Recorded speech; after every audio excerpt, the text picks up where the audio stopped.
Dəniz, bir sən İfanla davam edək mi? Hemen bir yeni mahnı okuyacağım sizin için. Ekskluzif.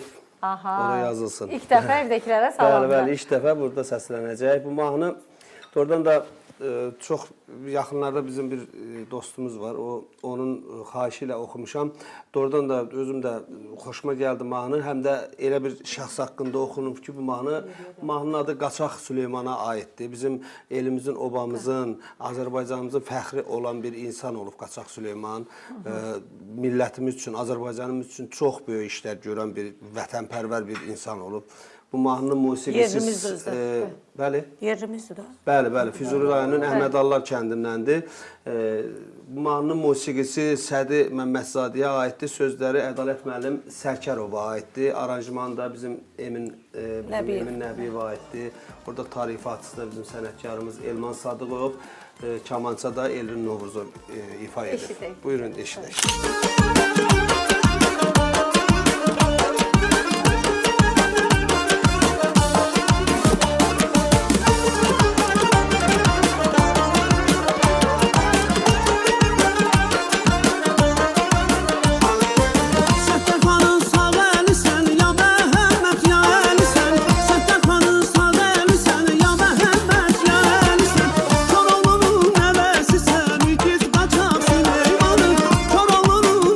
Sen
Əlbəttə Sağ ki, olun. Eldənizin demək olar ki, bütün mövzularda gözəl ifaları var.